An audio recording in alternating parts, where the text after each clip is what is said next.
Well, greetings, friends, and welcome to the Gospel Underground Podcast. This is episode 128. What sacred games we, and I say we, me and Jesse are broadcasting live for us from the worldwide headquarters of the Gospel Underground here in Blacksburg, Virginia. Jesse, we are back, and I kind of want to say we're finally back because, man, we've had quite the time trying to get on here and get a time where we could start this series. I had kind of some extra episodes here and there, and then it's been more on me. I mean, I feel like my life has gotten a little...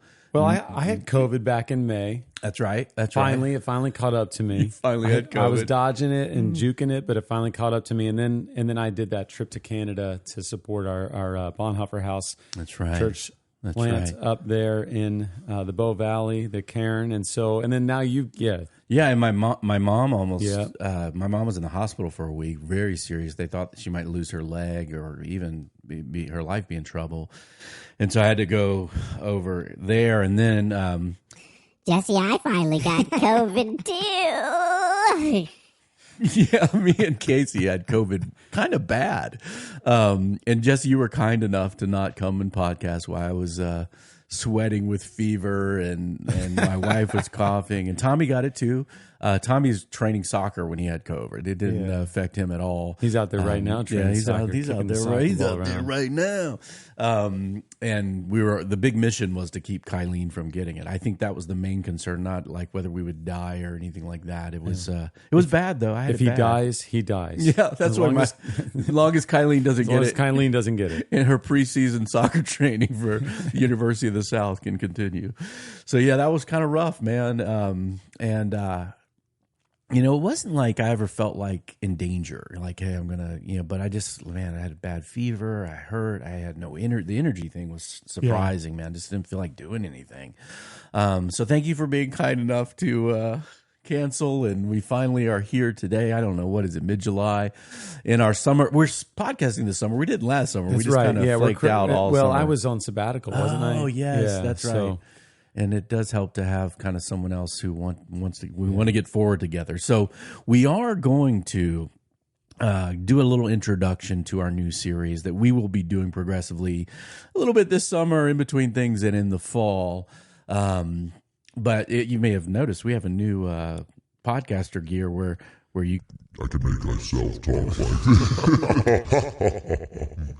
We'll try not to play around so much with that, but we are going to start this new series today, What Sacred Games? And now I'm using a phrase, anybody who's familiar with the history of philosophy, 19th century Western philosophy, anybody familiar with Friedrich Nietzsche and the Godless trajectory, if you will, where thinkers, right, mainly in continental philosophy was the big place, I would suppose, that began to take the knives of reason, right, onto itself. Like thinking itself began to be questioned. What do we really know? And when you do that, everything started to kind of come unhinged. We covered this a little bit in our series on the series of the good, right, looking at this philosophically in relationship to objective morality.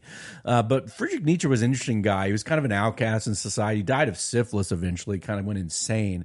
And in his writings became very popular after his death. And he did have a great mustache. Yeah, he didn't have a penciled-in mustache. He had a great mustache, very German-looking mustache. But one of the conclusions, obviously, was that truth was perspectival, not universal. Morality was sort of a fake, right, a ploy to keep people in chains, or what Nietzsche would say, keep people in the herd, when they were actually, or he was actually made for greatness. And so he wrote many works talking about his views, what is a world, he was very honest, what is a world without God look like? One of his books, it was a treatment of morality, he entitled Beyond, which is like a great word, Beyond Good and Evil. And so he thought that people needed to historically move beyond these concepts of good and bad morality so that some could become super people, or overman is the literal translation, a higher human race that evolution kind of would produce. And so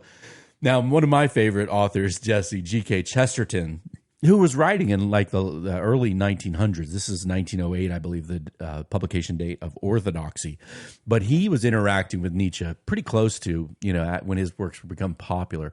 And Chesterton said this: "This, incidentally, is almost the whole weakness of Nietzsche, who some today are representing as a bold and strong thinker. No one will deny that he was a poetical and suggestive thinker, but he was quite the reverse of strong. He was not at all bold.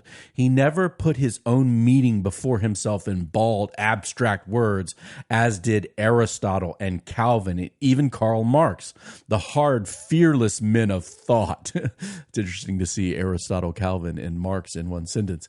Nietzsche always escaped a question by a physical metaphor. Like a cheery minor poet, he said, quote, "beyond good and evil," because he had not the courage to say more good than good and evil, or more evil than good and evil. Had he faced his thought without metaphors, he would have seen that it was nonsense. So when he describes his hero, he does not dare say the purer man or the happier man or the sadder man, for all these ideas and are ideas that are alarming. He goes and says the upper man or the overman, a physical metaphor from acrobats or alpine climbers. Nietzsche is actually a very timid thinker. He does not really know in the least what sort of man he wants evolution to produce. And if he does know, certainly the ordinary evolutionists who talk about such things being higher, they do not know either. And so I love that, Jesse, about Chesterton's critique of Nietzsche retreating, right? What does it mean to beyond good and evil? Does that make things better? What does it mean to be a higher person? And interesting enough, today, people are a little more honest about evolutionary theory and what it's developing. Like, it's not this scaling up the ladder of being to this awesome future. Now it's like, now you can't speak directionally, because we know post-Nietzsche, there is no up or down if you accept these tenets. So Nietzsche was hiding in metaphors, but he was a good writer. And the title of this series, What Sacred Games, comes from his parable, The Madman, right? And Jesse and I have both read this. Some of you may have heard it from different places. But in this short work, he artfully displays what the world would be immediately after the death of God. And so we're going to highlight just a portion of this parable, Madman. We're not going to cover the whole thing. It would just be us reading for too long. But the scene is basically this madman is running around looking for God, right? And he's kind of mocked and chided by some modern atheists. And he replies to these kind of modern people in this vigorous section we will read. And it says, "The madman jumped into their midst and pierced them with his eyes. 'Whither is God?' he cried. 'I will tell you, we have killed him, you and I.'" And this is not like a metaphysical statement that God does not exist. It's saying societally, culturally, that these thinkers have destroyed the concept of God for the people. That's what he means, that we killed God. All of us are his murderers. But how did we do this? How could we drink up the sea? Who gave us the sponge to wipe away the entire horizon? What were we doing when we unchained the earth from its sun? Whither is it moving now? Whither are we moving? Away from all suns? Are we not plunging continually, backward, sideward, forward, in all directions? And here's where I think Nietzsche was very prescient about his own views. Is there still any up or down? Are we not straying as though through an infinite nothing, nihilism? Do we not feel the breath of empty space? Has it not become colder? Is night not continually drawing in on us? Do we not need to light lanterns in the morning? Do we hear nothing as yet of the noise of the grave diggers who are burying God? Do we not smell something of the divine composition? God's too decomposed. God is dead. God remains dead, and we have killed him. And then here he starts to ask some questions that I think, Jesse, in our cultural moment, people are starting to answer. How shall we comfort ourselves, the murderers of all murderers? What was holiest and mightiest of all that the world has yet owned has bled to death under our knives. Who will wipe this blood off of us? What water is there for us to clean ourselves? What festivals of atonement, what sacred games shall we have to invent? Is not the greatness of the deed too great for us? Must we ourselves not become gods simply to appear worthy of it? There has never been a greater deed, and whoever is born after us, that's us guys, for the sake of this deed will belong to a higher history than all history hitherto. So his question was, if society has killed God, if reason has bled to death the concept of the divine reality, the highest of highest, the perfect being, the source of all moral goodness, truth, and beauty, if you remove that, if you remove the sun from the universe, he says, what festivals of atonement? What must we do to justify these pangs of guilt that human beings will feel? And then what sacred games in the future shall we have to invent? And Jesse, I think this whole series we're going to look at, okay, here is what our civilization has created as game makers, as festivals of atonement, things that we engage in to be self-righteously justified, create new enemies, and create, holiness, a sense of sacredness, and a sense of meaning that we must create for ourselves if we are to live in a world without God. Yeah, the idea of festivals of atonement or certain sort of displays of wrath appeasement. Yeah, man, that's everywhere, right? That's kind of permeated our sort of our culture of expressionism of. Self-creation, everyone's a creative, right? Yes. If you ask this question, and we want you to ask this question, you should ask all your nihilistic, atheistic friends this question. If there is simply no higher purpose to any of life, if there is no ultimate meaning, life is cold, dark, and void. What do? We all have to do something, and we're going to look as we stare into the void. What are people doing, right? More people are identifying as no religious beliefs. Belief in God is still pretty strong, but that giving any sense of truth, morality, meaning to people, particularly young people, we see all sorts of things that we're doing as a culture in order to appease our own guilt, but also to give a sense of transcendence, right, and meaning and hope in a time where if you look at this ideology, it is in fact hopeless. Now, Nietzsche realized human beings need these things. We need atonement, right? We have guilty consciences. How are we going to justify ourselves? We need sacred games, I would say dalliances to fool ourselves to believe life is meaningful, create your own meaning, right? How are we going to look at this? Now, Nietzsche's solution was, courageous people should will to power over others and become a great person, dominating others who are stuck in the human herd, groveling around. Not very nice, right? What's interesting is I'm reading Hannah Arendt's The Human Condition, which is a book that I don't know what category to put it in. I don't know if it's political theory or anthropology, sociological commentary. Correct. Yeah, right. So it's pretty magisterial. It's really incredible. And in it, she says that that the move where basically trying to define ourselves, which she really traces all the way back to Augustine in his confession, saying, "What am I?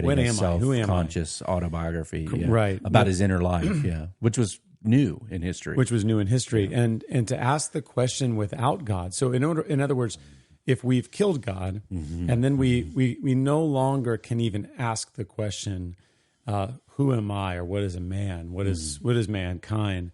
She equates that to trying to jump over our own shadow, that this is just an impossibility. Yeah. And then she traces it to the necessity then of creating the Übermensch, the only answer really is, in other words, if we really have killed God, then Nietzsche's right.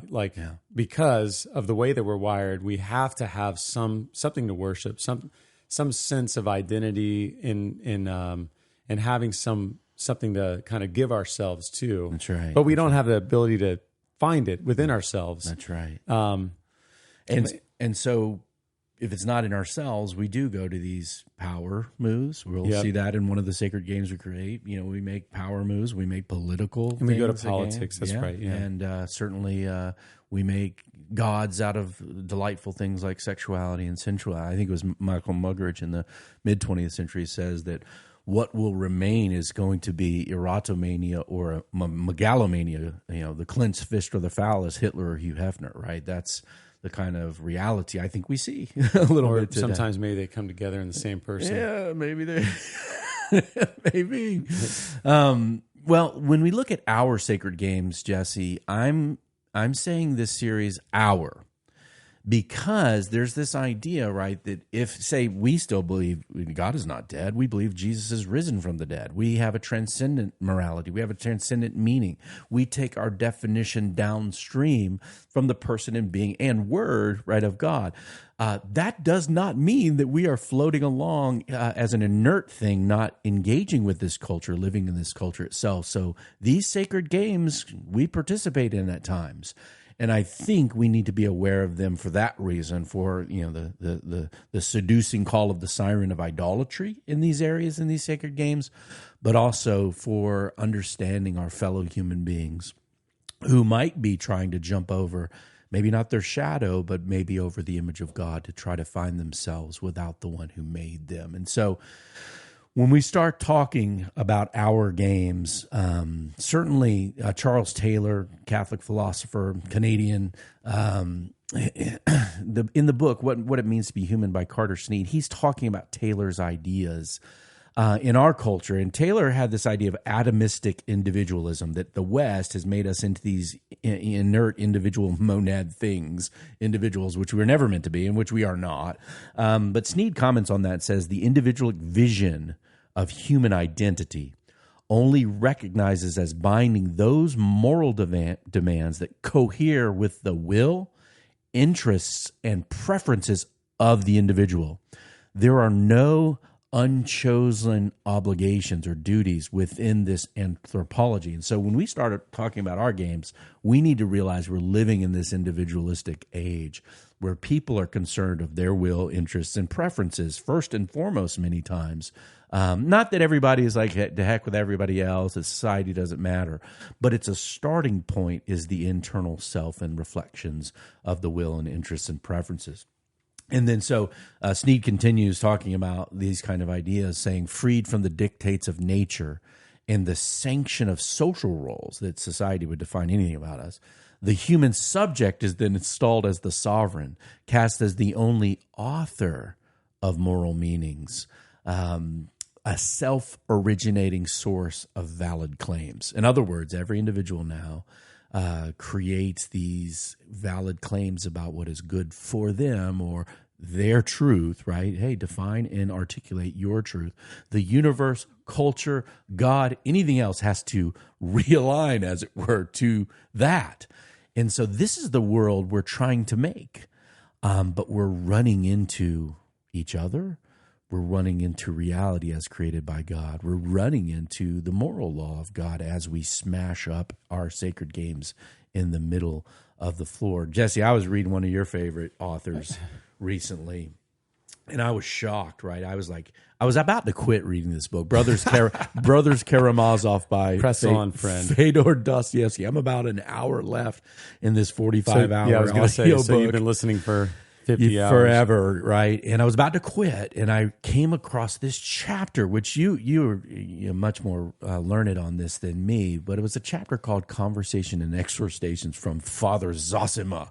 And tell me who that is, and then read a little bit of his words for us. Yeah, so Dostoevsky in the Brothers Karamazov conceived of these sort of dual sort of interpretations of the world. One would be more in the Nietzschean sort of realm, and that's actually represented by, ironically, maybe not ironically if you're Russian Orthodox, but by the Grand Inquisitor, the Catholic Inquisitor, who is actually putting Jesus on trial, right? Yeah. So Jesus comes back, and even the religious guy is going to go at him. And then Ivan, one of the brothers, sort of actually it's Ivan's story that he wrote or a play that he's writing.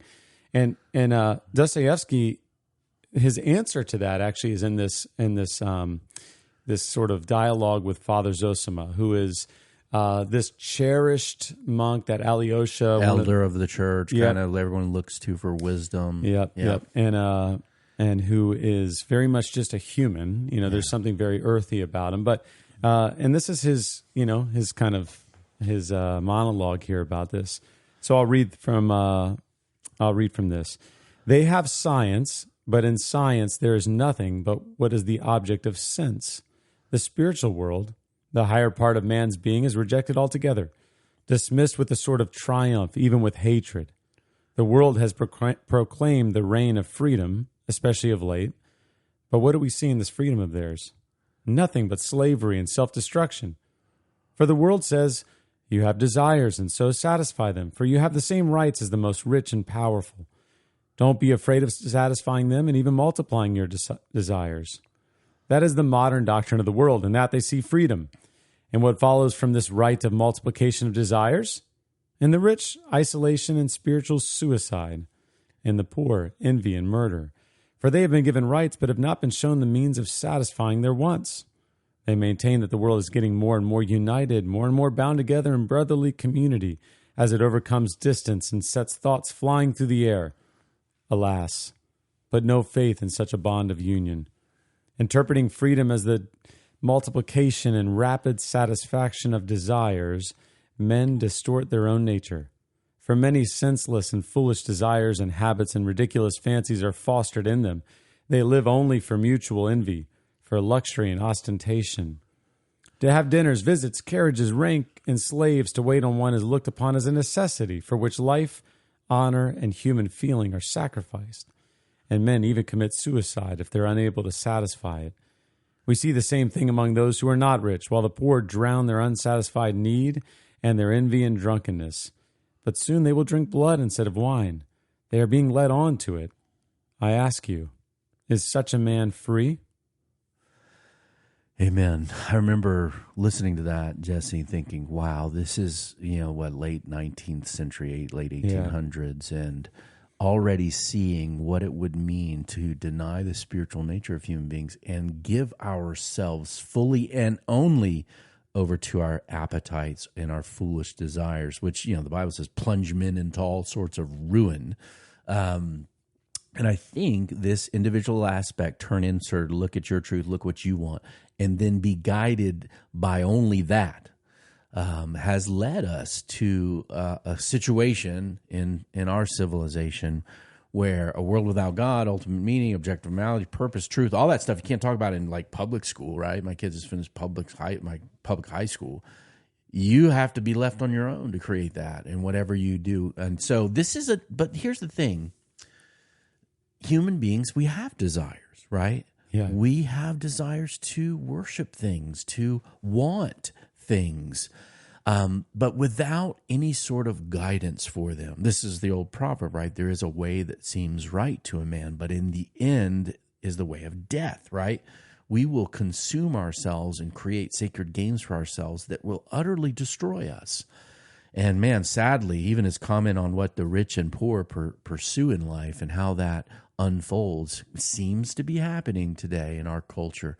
Out in these streets. And so what I want, Jesse, for us in this series to see is to see man as a game maker, not in the sense of like Hunger Games where we're making games. Well, maybe there are some of those out there making games to have people destroy each other in the streets, but as people who have to create stuff now because there are no givens, right? There's nothing that's given to us from God. So what do? We are creatives. We are creating ourselves, right? In whatever way we want. We want to define ourselves in whatever way we want and make other people accept our definitions in the universe accord to our desires to say that, stuff like, men can have babies, right? This kind of conversation that's happening in our age. Now, this is a book you put me on to. A book called Strange Rites, New Religions for a Godless Age, right? This is by Isabella Burton. You put me on this book, and I've read most of it already, and it's fascinating. You've already read more than me. See, I had read an article she had written that really piqued my interest. So I picked the book up and then... told me about it in a coffee shop. I was like, you got to get it and read it, and then I'll read it later. Yeah. Well, in the beginning, in the introduction chapter, this is fantastic. This is on page 10 of Strange Writes New Religions for a Godless Age. She said a religion of emotive, right, emotion, intuition, of aestheticized, beauty, commodified experience, of self-creation and self-improvement, and yes, selfies, right? A religion for a new generation of American raised to think of themselves both as capitalist consumers, right? And as content creators. A religion decoupled from institutions, from creeds, from metaphysical truth claims about God or the universe or, quote, the way things are. But we're still seeking in various and varying ways to provide us with the pillars of what religion has always provided: meaning, purpose, community, and ritual. This is what we're calling sacred games today, Jesse, that all of these things are religious in nature because we're seeking meaning, purpose, community, and ritual. That's so interesting because one of the things that Charles Taylor doesn't address, and maybe Snead is, I haven't read that, but Taylor was writing before the iPhone, right? Taylor, I think he's still alive, isn't he? I think so. Yeah. So we're not talking about, Nietzsche. This is not that long ago, but so much technology-wise has changed in terms of where we find our identity and the expression of our sort of religious bents, right? So you might think about 1,000 years ago, we were looking up, for our source of identity and where we worship. And then maybe there was a turn to looking parallel, right? Like mankind, right? Yeah, look at the beauty in other. And maybe maybe we'd say there was a turn to looking, even with Nietzsche, internally, right? Like self-expression and realization and becoming the one to rule. Yeah, and certainly fulfilled later in existentialism. Right. And it feels like right now we're in this turn, and we keep going down further, right? Like we're looking into hell through Facebook. And now it's like down to our phone, right? Like our, at our belly, where we're just, and that's where the inputs and the outputs are, both in terms of identity and in terms of religious expression. And that's something that I'm not sure that, certainly Taylor has a lot to say about it. Yeah. But we're living it. Like we're in the Wild West of this kind of strange. That's why this book that we're looking at here, I'm excited to get into. Yeah, for sure. Looking at modern phenomenon as religious performance, right, and sacred games, I think is very important. Because a lot of these urges that happen because look, philosophical things that happen in, people like Kant and Nietzsche and all these eventually become the assumed undertones of like people who train education people and teachers. Yeah. What is knowledge? Well, most people say if you go to a university to learn how to educate people, it's all just steeped in what's called constructivism, right? It's like you're creating knowledge, right? It's a creative action. It's not like a reflection upon that which is to come to that which is true. In fact, there's a PhD student who actually we knew when she was an athlete here at Tech, literally on her Instagram saying, I was intimidated about doing a PhD because all these smart people are out here making stuff up. And I realized I can make up stuff too. And so I got a PhD. And quite literally, right? No, quite literally. And so I can make up stuff too. Yeah, we just all making it up. Now, is that true that we're all making it up? If it is, right, well, festivals of atonement, sacred games, that's all we got. And if you're not a religious person listening, and when we say this, hey, these sacred games are religious in nature, we're talking about meaning, purpose, community, and ritual. And you might say, hey, I'm not a religious. Well, we might just have different gods, right? You might be of the Dallas Cowboys religion, right? Or the Democratic Party. Don't boo that. Or maybe you should. I don't know. Or what kind of thirst you have, right? On Thursday night. That's your religion, right? What your sacred quest is going on. You can't help it. You're a human worshiping creature. And man, but many are trying to go about this. It's like heading off in the wrong direction, right? Like, it's like, that's why I said Dallas Cowboys, right? That's the wrong direction. It's the wrong direction, right? I'm not sure that my team's any better, though. Yeah, but they are Commanders now because of our sacred games. They are. What's interesting, Reed, is I didn't mention this before, but Nietzsche, he really admired Dostoevsky. And at one point, I think he said something along the lines of, and I haven't fact checked this, but something along the lines of, the only philosopher I've ever learned from, is Dostoevsky. So it's interesting because they're both sort of agreeing on the absurdity of life without God, right? But their conclusions are different because of the religious sort of moral ecology that they lived in, that allowed them to sort of go to different places for meaning and community, and for us, and that's why I mentioned the phones, because my daughter is getting baptized this Sunday, and this is amen. I'm so excited. She's 11. This is this external ritual that gives meaning, and it's from above. We do it because the Bible says, and then it's also from outside, right? The community says, this is how you do it. This is what you do. This is what it looks like. Here's how the whole thing works, and then we affirm you and receive you in, and the thing that terrifies me is that she'll have, in the future, she doesn't have a phone right now, but one day when she's like 18, however you do you. One day she's going to have this thing that is 24/7 inputting in these categories that are religious categories and so you ask, I wonder, does the average church member at my church, who I love, are they finding more of their religious identity and expression through what they're maybe posting and how they're fitting into rituals online versus, I know it's probably too simplistic to see things like mobile devices with always-on high-speed broadband connections as hellscape portals into various sacred games. In other words, it's enabling. It's like throwing gas on what we would do anyway. Yeah. It just enables us to connect with a myriad of diversity of things, ideas, and worshiping things very, very simply and very, very effectively with very little friction and high dopamine addiction that happens through the wonderful thrill we get from someone liking our Instagram story or swiping up, right? And so we're going to look at these sacred games. We maybe technology is in its own category. Maybe I'm foolish to see it merely as an enabler of these other games. But we could talk about tool and technology and medium being affective to the actual process.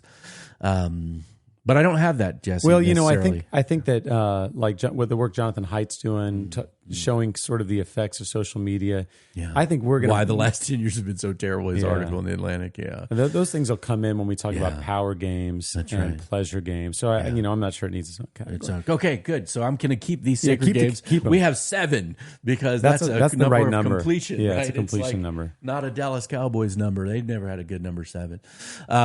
So here's Joe Theismann. Yeah. Well, he's my guy. He's a commander. Yeah, he's a commander. He can never, you could say he was a Redskin just historically, but I guess he was a Redskin. I guess you can't. So here's where we're going, guys. These are going to be the next 7 episodes, Lord willing. They're going to flow out over the summer into the fall, I'm sure, as we can get to them. But we're going to talk about these sacred games. First, power games, right? That all of life and relationships, in some ways, by many people, are seeing only in terms of power dynamics. So marriage, family, work, use of people, abuse, victims, all of life, many people see as either empowerment or exploitation in terms of power, right? And if we understand everything that way, what does that do to us? Secondly, connection games, right? And here we're going to talk about neo-tribalism, right? New tribes, CrossFit, brand identities, gaming communities, sports fans communities. This is big, right? This is, in fact, we were just talking about, we both subscribe to The Athletic, a really deep journalistic effort in the world of sports, and how you can say, I get all the Commanders stuff. It's my religious journal. It's your religious journal. So connection games. Third, pleasure games. Right? Eating, drinking, indulging, right? Amusing ourselves, right? Those kinds of realities that we walk in. Pleasure games. Number 4, similar, consumer games, right? We buy stuff. the best thing a brand selling stuff wants is for you to identify with Solo Stove fire pits or Apple phones, right? There's a funny article about kids pressuring other kids to get iPhones because they don't want green bubbles in their iMessages. I do that. Right? I'm not a kid. Right. So we're going to look at consumption. Get rid of that janky Samsung phone. Yeah. Come to the light side. Yeah, come to the lights. Come to the blue bubbles. They don't even know about our blue bubbles, Jesse. Number 5, political games. So festivals of atonement, divide, conquer, power, control. Our only hope is in princes, right? Who actually can't save. Some trust in princes, some trust in chariots. We trust in the name of our Lord our God. But do we trust in donkeys and elephants and porcupines? I was told that the porcupine is the symbol of the Libertarian Party. So you said porcupines, and I was like, I don't know what you're talking about. I could be wrong on that because I only heard that secondhanded yesterday from our friend Ed. He's a porcupine. Yeah. 6, war games. War games that we're pitting each other. We don't believe in ultimate good and evil, but we're pitting each other in categories of good and evil, gender, sex, race, class, festivals of atonement that we create in these areas, and actual wars. Yeah. Man, I don't know if we want to prognosticate whether we will have a second civil war in these United States, Jesse, but we are talking about war games in episode 6 of this series. And then finally, which I think is very important, truth games. Epistemic, right? Epistemology, meaning the study of how we know things, right? And then philosophy. Epistemic, religious and cultural pluralisms, right? I love the phrase from Revenge of the Sith where Anakin and Obi-Wan, who do fight again, no spoilers, in Obi-Wan Kenobi, if you have Disney Plus, where Anakin and Obi-Wan are talking, and he says to Anakin, only a Sith deals in absolutes. Does he absolutely mean that to be true? I don't know, Jesse, but in conclusion, truth games number 7. In conclusion, this is a quote of a song that's in the book Strange Rites, New Religions for Godless Age by Burton. The song Is That All There Is by Peggy Lee. And it reads this: if that's all there is, my friend, she sings, then let's keep dancing. Let's break out the booze and have a ball. Jesse, in a world without God, that is the answer, it seems, for lots of people. And in fact, this was recognized in the New Testament, where 1 Corinthians 15, what do I gain, humanly speaking, if I fought with beasts at Ephesus, if the dead are not raised? Okay, there is no eternal life, no immortality. Jesus is in the grave and dead. If the dead are not raised, let us eat and drink. Break out the booze and the ball, right? For tomorrow we die. Nihilism, Jesse, nothingness is being worked out in the streets without a thought, without reflection or love, with rage and coldness today, separating people further and further away from God and each other. And when Nietzsche asked the question, has it not become colder? Is night not continually closing in on us? Do we not need to light lanterns in the morning? Well, Jesse, I think indeed we do need to light the world, right? We need to put our hand, like the old King speech, King George, put our hand in the hand of God and walk into the darkness and light the world. Why? God is not dead. Jesus has been raised. Truth, goodness, beauty are really real. Justice is real. Grace, forgiveness, and mercy are so needed by human beings, as much as sex and food and survival. Love and worship are central to all of life here under the sun. Jesse, we are heading out into these sacred games. And guys, thank you for joining us today. We hope you join us for this series. Very important as we look at our raging world to see the religious impulses that are actually flowing out of us in our sacred games. The Gospel Underground podcast is produced in partnership with the Bonhoeffer House. Review us on iTunes or Spotify. Review us on Spotify. Ooh. 5 stars acceptable. I don't even know if Spotify does stars. Give us all the high fives you can give us there. 5 of them. Send your comments, feedback, questions you might want us to take up here to info@gospelunderground.org. We are a dialogue taking place in the borderlands between the church and culture, and we hope to see you out there. Peace. Peace.